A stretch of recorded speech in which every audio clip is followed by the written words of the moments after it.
미국 파생상품 시장 규모가 구글에 따르면 2025년에 약 1조 1,800억 달러, 1,600조 원, 1조 9,200억 달러, 2,600조 원에 이를 것으로 전망되고 있다. 글로벌 시장의 상당 부분을 차지하고 있는데요. 저는 이 파생상품에 대해서 상당히 이게 좀 불확실하게 보는데, 왜 그러냐면 10개를 섞어가지고 또는 5개를 섞어가지고 3개나 4개 섞어가지고 한 가지만 잘못되면 끝나는 거거든요. 이거 진짜 도박이나 마찬가지인데요. 일반적으로 어떤 부동산 채권을 기초로 하겠죠. 기초를 하겠지만은 부동산만 있는 건 아니다. 그래서 여러 가지 거를 섞어 놓는데, 그것을 한 사람의 개인이 어떤 그쪽을 회계장부를 보거나 어떤 기업의 회계장부를 보거나 부동산에 있어서 실시 자기의 그 부동산 정보에 접근하거나, 이게 사실상 권한이 없기 때문에 불투명한 상태다 이 말씀이죠. 회계정보에 접근하거나 부동산에 가서 권한이 없어서 접근할 수가 없어요. 개인정보에 해당하기 때문에. 그렇게 해서 이렇게 불확실한 상태에서 알지도 못하고 하는 묻지마 투자가 되는 건데요. 그렇게 되면 한 가지만 딱 잘못돼도 파산이에요. 누가 속이고자 의도적으로 파생상품을 5가지나 7가지를 섞어서 한 가지만 부실한 걸 놔도 파산이에요. 엄청나게 좋다고 선전하지만 나중에 그 하나 때문에 이건 똥값이 되는데요. 그래서 제가 보기에는 이게 좀 문제가 있는 것 같은데, 그래서 향후 그 파생상품을 만드실 때, 그 등급을 만들 때 하나, 둘, 셋, 넷, 5개를 섞었다 또는 7가지를 섞었다 그러면 하나하나의 등급을 만들어주는, 하나하나의 등급을 만들어서 투자자들이 그걸 보고 좀 투자를 할 수 있다. 그 등급을 만들어주는 사람 누굴까요? 신용평가기관이거나 뭐 또 다른 데가 되겠죠. 그래서 몇 가지를 묶었을 때 이거 하나하나를 그 사람들은 우리 개인 투자자보다 자료를 갖다 쉽게 접근할 수 있기 때문에 그 부분에 대해서 평가할 수 있습니다. 이해가 가시죠? 거기에도 또 사격이 있을 수 있어요. 신용평가관이 아니라서 거기도 뭐 소개구자 한다면 뭐 회계장부 같은데 뭐 소개구자 한다면 뭐 그 다 파악하기는 어렵습니다만은 법적인 문제가 좀 있겠죠. 그래서 자료를 접근하기엔 신용평가기관이 그런 데가 낫기 때문에 이 채권 파생상품 시장 하나하나를 하도록 국가에서 명령을 해야 됩니다. 그래서 그 투자 사기가 일어나지 못하거나 이게 어떤 개인정보에 접근하기가 힘든 사람들이 투자하는 데 있어서 불확실성을 안고 투자를 하기 때문에 거의 묻지마 투자를 하는 거예요. 보지 않고 이게 그 물건에 대해서 좋고 나쁘고 또는 위험한가 그렇지 않은가 이런 것들을 파악해야 되는데 묻지마 투자를 한다는 거죠. 이게 지금 미국에 있어서 제일 문제가 된다. 그래서 파생상품을 5개, 6개, 7개, 10개를 묶어서 한다 그러면 하나하나에 대해서 신용등급을 매겨서 그것이 무엇 때문인지 설명을 할 수 있도록 의무화시켜야 된다. 이렇게 생각을 하고 있습니다. 속이고자 하는 사람이 사람을 파산시키기를 하지 않는 사람이다. 뭐 정치인이다. 그러면 이거를 물론 그런 일은 별로 없겠지만은 그것을 섞어가지고 딱 줬다. 그건 누가 됐든 상관없네요. 섞어갖고 줬다. 이건 엄청나게 돈을 벌 수 있을 거야. 이거는 향후 이게 폭락을 하는 건 폭락을 할 것이 예상되기 때문에 그때 딱 사면 이거는 완전히 더 폭락하는 경우가 있어요. 왜냐하면 거기 안에 위험한 그리고 파산하는 부실한 채권이 내용 부분이 하나가 섞여 있으면 끝나는 거예요. 그래서 파생상품 시장에 대해서는 저는 개인 투자가들이 접근하기가 좀 어렵다 이런 부분을 말씀을 드립니다. 우리나라도 미국 이게 개인 투자가들이 우리나라의 금융투자협회에 따르면 1월 달에서 8월 달 2024년 8월 달에 개인 투자가 미국 파생상품 거래가 6,759만 계약인데 거래 대금은 4조 우리나라만이 아니고 4조 7,546억 달러에 달했다라고 나오는데요. 이것이 파생상품에 대해서 저는 대단히 위험하다고 생각하는데 정보를 전혀 알 수 없고 접근을 못하니까 접근을 못하고 판단을 해야 될 거 아니에요. 부동산이면 이 물건이 좋은지 나쁜지 뭐 수입이 얼마가 되는지 또는 이로 인해서 이렇게 어떤 채무는 얼마가 되는지 또는 우발 채무가 숨겨진 채무는 그런 게 있잖아요. 그러면서 얼마가 되는지 기업을 살 때도 파악을 할 수 있어야 사는데 파악을 전혀 할 수 없는 거예요. 이런 파생상품은. 그래서 이 부분이 조금 국가에 있어서 이거를 사기치지 못하게 여러 가지 중에 5가지 중에 한 개만 부술 싶은 상품을 심어놓으면 그냥 파산인데 여기 투자하는 것은 되게 제가 보기엔 어리석게 보인다 이 말씀이죠. 보지 않고 투자를 한다는 거죠. 그럴 바에 차라리 국채 투자를 해라. 왜냐하면 국채 투자는 확실하니까. 국채 투자가 미국 국채 같은 것이 이제 달러가 이제 부동 안 난다면 그래서 그걸 사가지고 다시 이렇게 폭락했을 때 샀다면 이게 이익을 보겠죠. 특히 단기 채권 같은 경우는 확실한 투자가 될 텐데요.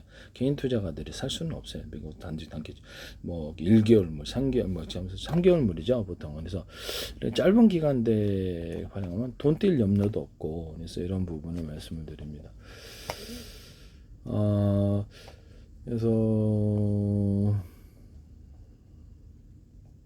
우리나라에서 거래한 것이 이 금액이라는 건지 모르겠는데 작년 금융투자협회에 따라서 작년 6,575만 계약 거래대금 4조 682억 달러 계약수가 1.8% 거래대금은 16.9% 늘어났다 이렇게 나왔는데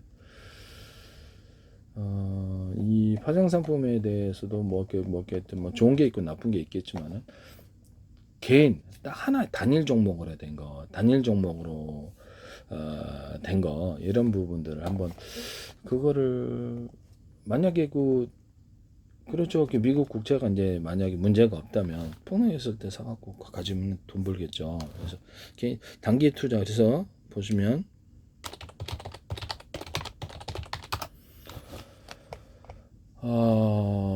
이것을 파생상품의 내용을 볼게요. 주식과 채권, 환율, 원자재, 석유, 옥수수 같은 기초자산의 가치 변동에 따라서 가격이 결정되는 계약 또는 증권이다.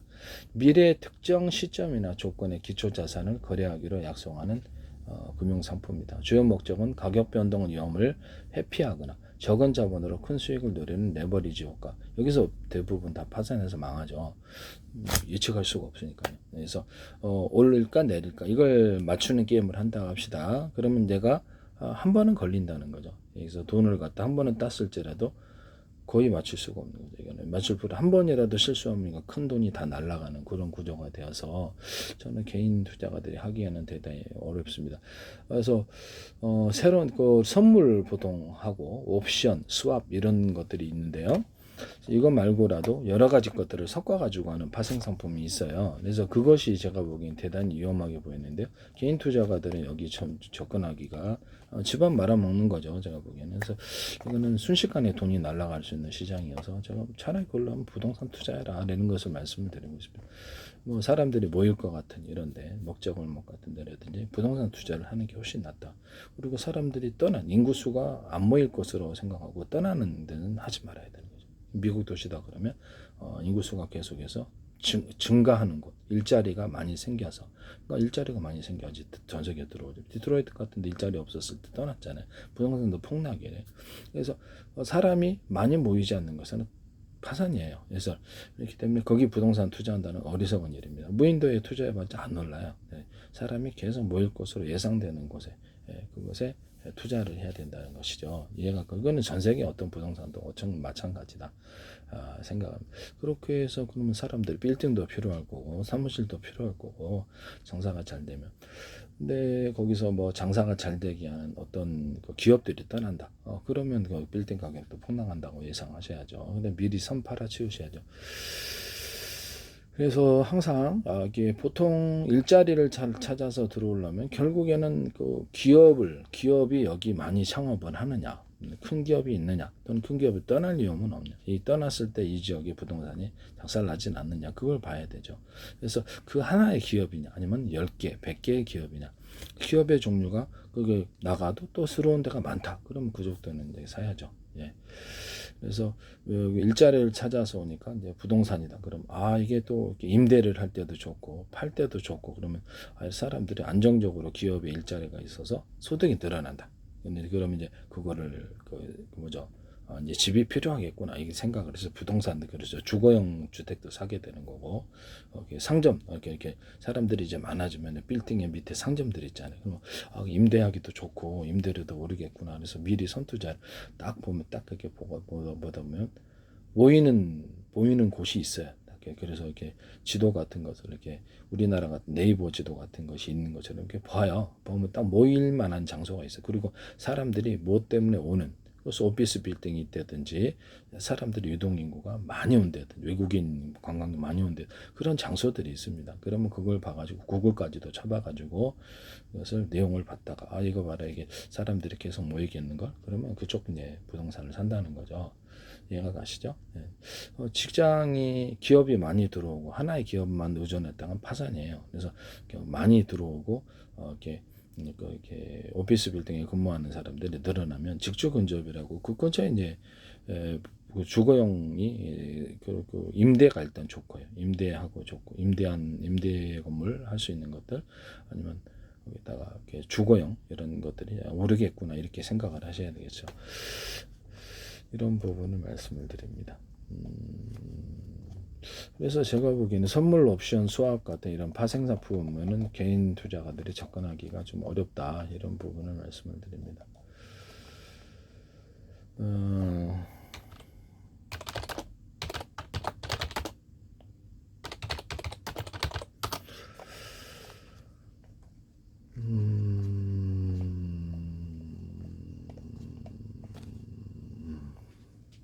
파생상품 중 묶음 판매 구조는 일반적으로 구조화 상품이라고 부르는데요.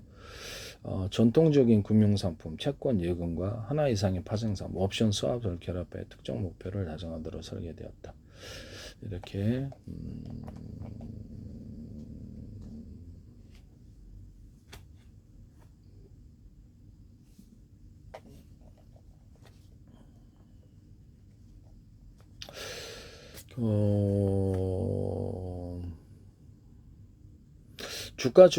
주가 연계 증권이 있는데 ELS, 그다음에 주가 지수나 개별 주식 가격의 움직임을 따라 수익률이 결정된다. 파생 결합 증권인데 특정 조건, 주가가 일정 범위 내에 머무는 경우 충족 시에 약정된 수익을 지급합니다. 조건을 충족하지 못하면 원금 손실을 발생할 수 있습니다.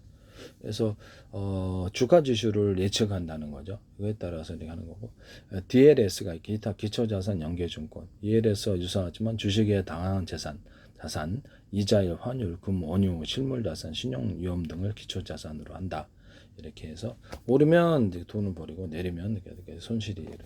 그래서 개별 주식을 대상으로 할 수도 있지만 전체적인 주가 지수를 대상으로 이렇게 큰 흐름과 적은 흐름 이렇게 차이다고 생각하시면 되겠습니다. 그래서 주가 연계 사채, 원금 보장형 ELS 한 형태로 기본적으로 채권에 투자하여 여러분도 구글 보세요. 저도 구글 보고 합니다. 저도 이게 전문 용어를 잘 몰라요. 네. 기본적으로 채권에 투자해 몰라도 그냥 이해 위주로 하면 됩니다. 원금을 보장하고 이자 수익 일부로 옵션에 투자하는 구조다. 시장 원금 보장을 한다 할지라도 그 펀드가 파산하면 끝이에요. 원금을 보장을 한다 할지라도 펀드 자체가 파산하면 끝이라고요. 돈 못 받습니다. 펀드의 사채라든지 펀드 위주로 투자했을 때 펀드 자체가 파산하면 돈 못 받아요. 네. 그래서 DLB, 기타 부동산 투자하세요. 제가 보기 제일 나아요. 기초자산 연계사채 ELB와 마찬가지로 원금 보장을 제공하고 DLS의 다양한 기초자산 연계 남한테 이렇게 함부로 맡기시면 어려워요. 네, 그 사람이 뭘 하는지 알 수도 없고 남한테 자기가 모든 것을 판단을 해야죠. 어떤 채권을 투자하든 주식을 투자하든 부동산을 투자하든 자기가 판단을 해야 되는 거예요. 그래서 근데도 이 자기가 판단하는 부분이 결여가 됐으면 꼭 망한다는 거죠. 더구나 이런 데에는 쉽게 돈을 날릴 수 있는 곳이기 때문에 그래서 큰 돈을 투자하는 경우가 많고 그래서 자신이 판단을 해야 된다. 오를 것이라고 생각하는 것들 그 이유가 무엇인지 공책에 쭉 적어보세요. 내릴 것이라고 생각하는 이유를 쭉 적어보세요. 네, 그리고 이렇게 구글 쳐보고 전문가 의견도 들어보고 사기친 사람도 꽤 많습니다. 네. 조심하십시오. 그래서 구글 같은 거 보면 우리가 다 알 수 있어요. 네.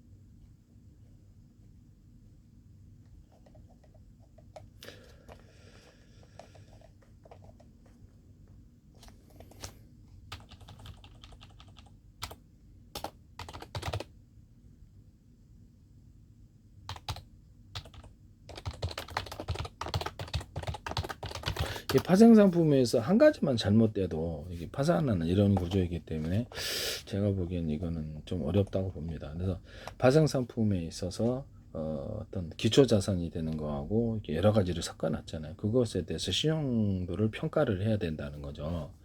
이렇게 부실에 대해서 그것이 채권이다 그랬을 때, 그래서 그런 부분에 대해서 신용평가가 이루어지도록 이렇게 한번 하나하나에 대해서 파악할 수 있도록, 일반 개인 투자가 하나하나 파악하기가 일단 어려워요. 어렵기 때문에 한마디로 묻지마 투자, 그냥 아무 생각 없이 막 투자하는 것은 돈을 한꺼번에 날릴 수 있는 위험이 있기 때문에 하지 말라고 저는 말씀. 파생상품 시장은 개인 투자가들이 할 수 있는 투자가 아니다, 이렇게 말씀을 드립니다. 그럴 바에 차라리 국제 투자가 투명해요. 딱 단일 상품이니까 단일 상품이 더 낫다, 이 말씀이에요. 네. 그래서 그럴 바에는 국제가 이제 폭락을 했을 때 미국이란 국가가 망하지 않는 이상, 미 달러가 부동안 나지 않는 이상은 결국에 오르게 돼 있어요. 원금 만기까지 가지고 보세요. 만기까지 가지고 있으면 사고 팔지 않는 이상은 원금 플러스 수익이 생깁니다. 그래서 만기가 짧은 게 좋겠습니까? 짧은 게 좋겠죠. 개인 투자가들에게 3개월물도 팔고 이러면 좋은데 미국은 파는지 모르겠어요. 그러면 확실한 이자가 생기는 거거든요. 이런 부분을 말씀을 드립니다. 기관 투자가들이 사실상 그 물량을 가져가는 부분인데요, 보통.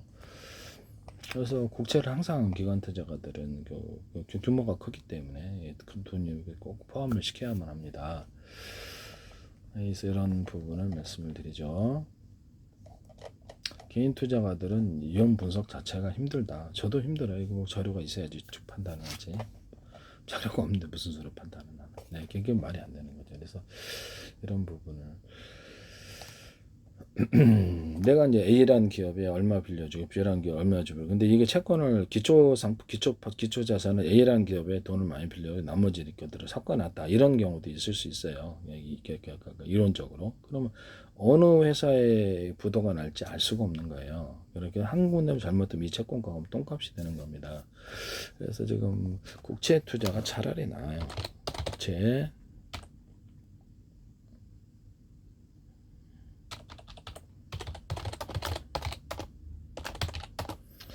사고팔 이러면 국채 투자 망해요. 그래서 내가 이게 요즘 국채 가격이 좀 떨어졌다 할지라도 내가 3개월, 6개월만, 1년만 버티면 원금 나온다 해서, 그럼 미국 국가가 부도나지 않는 이상, 부도나지 않은 이상 원금 나오거든요. 그래서 그게 낫다는 거예요. 그냥 떨어지고 올리고 이거 상관없이 나 1년 가지고 있는다, 이렇게 간다는 거죠. 이해가 가시죠? 그런데 미국이란 나라가 금융위기로 이렇게 달러가 부도났다, 그러면 이게 국채가 휴지 조각이 되는데, 그래도 그래서 이런 부분을 이렇게 되게 완전히 대폭 폭락을 하고 똥값 되겠죠. 그래서 이런 부분을 말씀을 드려요. 미국 국채 투자 긴 이렇게 판매.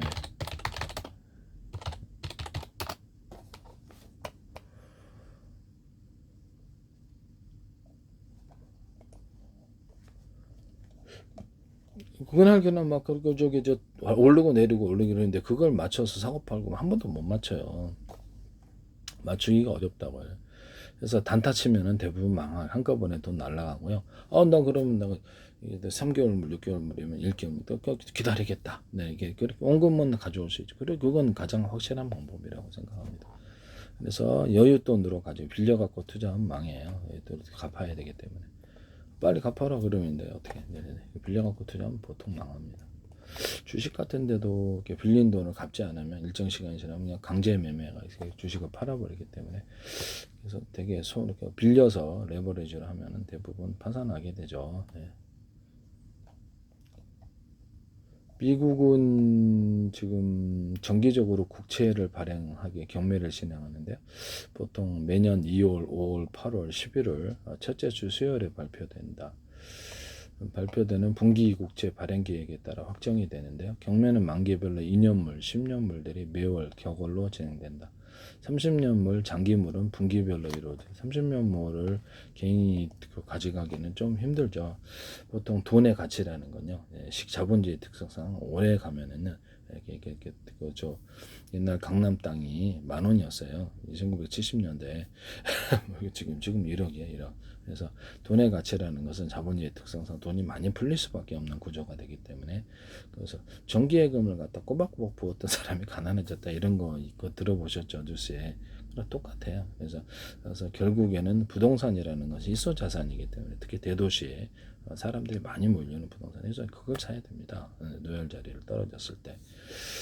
또 임대도 잘 되고 임대도 잘 되면 거기서 이자 수익이 나오는 건 아니고 임대 수익이 나오는 거죠. 그래서 나오고 레버리지로 많이 해가지고 빚을 과다하게 하면 그 이자 비용 때문에 견디지를 못해요. 단기간에 급등하지 않으면 힘든 부분인데요.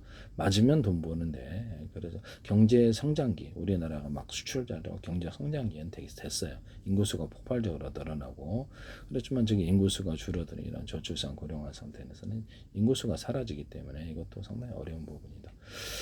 그런 자본주의 특성상 부동산은 결국 환상 가치이기 때문에 결국 올라갑니다. 올라가게 돼 있어요. 특히 잘 사람들이 모이는 전통적으로 오랫동안 잘 모이는 이런 거 상업 중심지 이런 것들은 잘 되게 돼. 인구수가 떠나면 안 돼요. 네네.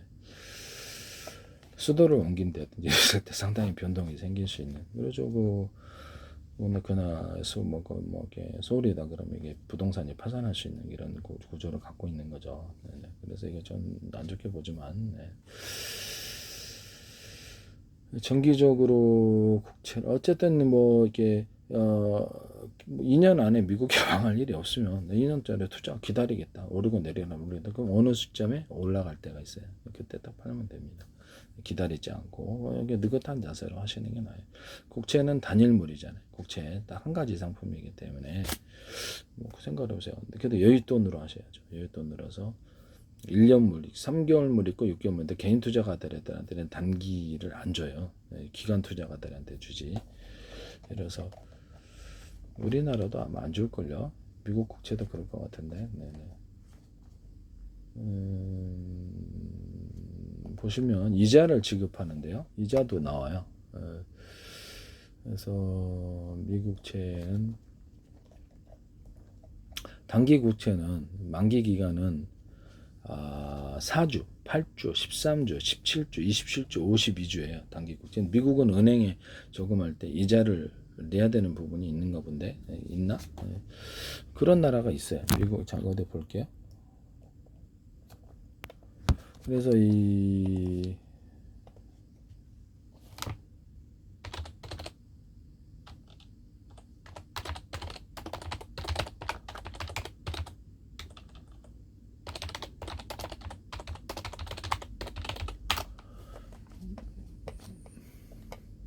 미국 은행도 예금에 대해 이자를 지급한다는데요. 이자 지급 예고 일본 같은 데는 이자를 내야 되는 걸로 알고 있는데 양도세 예금 증서 미국은행 저축계좌 양도세 예금서 일부 당좌 예금 이런 데 있는데요. 대형 JP 모건 뱅크 오브 아메리카 웰스파고 대형 은행의 일반 계좌 저축계좌 이자율은 비교보다 낮다. 온라인 전용 은행이나 핀테크 기업과 제휴한 상품은 종종 4%에서 4% 높은 이자를 제공한다. 그래서 미국 국세청의 과세가 되고요. 그래서 이렇게 해서 일반적 이자는 매월 지급된다라고 나와 있습니다. 그래서 미국도 일단 그렇게 되네요. 어쨌든 국채를 갖다가 4주, 8주, 13주, 17주, 27주, 52주는 이자가 지급이 안 됩니다. 이자가 지급이 안 되기 때문에 돈을 묻어놓을 때는 좋죠. 은행도 미국 은행도 파산하는 경우가 있기 때문에 국채는 미국이란 국가가 파산하고 달러가 파산하지 않는 이상은 이렇게 돈을 자신의 돈을 묻어줄 수 있는 그런 것이 되는 것이죠. 그 다음에 중기국채 2년, 3년, 5년, 7년, 10년, 6개월마다 이자 지급을 하는데요. 그럼 개인으로서는 2년, 3년 정도 미국이 파산하지 않는 이상 끝까지 가져가는 것도 나쁘지 않다. 장기국채는 20년, 30년인데 이렇게 돈의 가치는 계속 떨어지기 때문에 이건 바로 개인 투자가로서는 접근이 좀 어렵다고 봅니다. 네네. 6개월마다 이자 지급을 하네요. 미국은. 만약에 우리가 3개월물, 우리 한국도 그렇죠. 3개월물이 있거든요. 3개월물을 갖다가 개인 투자가 어떻게 팔면 그거 다 넣어놔 그거 달라고. 그렇습니다. 네. 아니면 2년 정도 오면 기다리죠. 그래서 사고 그때 또 다시 또 폭락했다가 국제 가격이 다시 또 오르는 경우가 있어. 그때 이제 상가격 팔아도 그런 전략을 취하시라고 말씀을 드립니다. 그래서 미국이 지금 2026년도에 조금 금융위기가 지금 있을 것으로 보이는데 이전보다 빚이 더 많아졌어요. 몇 년 전보다. 그래서 그렇기 때문에 문제가 상업용 부동산 채권도 전혀 해결이 안 될 거예요. 그래서 국가통화로 빨리 전환을 하면 괜찮을 것 같은데요. 그래서 미국 국채가 자칫하면 몇 년에도 약간 그렇죠. 변동성이 크게 있을 수 있습니다. 이런 부분을 말씀을 드립니다. 미국이 국가통화로 전환하면 국채를 가지고 있는 사람은 대박을 날 수도 있어요. 남들 싸게 팔았을 때 다 걷어갖고 이런 부분을 말씀을 드립니다. 네네. 그런 방법이 있다라는 말씀을 드립니다. 그래서 파생상품 시장 일단 개인이 접근하기엔 한꺼번에 돈을 날리는 위험이 되게 저기 모르죠. 이렇게 깜깜이 상태 전혀 정보를 접근할 수가 없어요. 저 같은 경우는 정보를 접근할 수가 없죠. 그래서 정보를 접근하죠. 물건을 모르는 상태에서 산다는 거죠. 탁 눈 감고 눈 감고 들어요. 요새 망하지. 그래서 자신이 이 물건이 좋은 물건이 나쁜 것, 또 위험도가 어느 정도고, 또 이것이 상위 올라갈 것이라고 생각하는 예상하는 근거, 내려갈 것이라, 특히 그 유동인 부동산 같은 유동인 내려갈 것이라고 생각하는 근거, 이걸 봐가지고 자기 의견도 들어보고 다른 사람 의견도 좀 들어봐야 돼요. 이렇게 해서 사기치는 사람도 있으니까 객관적으로 잘 봐서 구글 같은 거 보고 부동산 같은 거 접근하시기를 바랍니다. 네.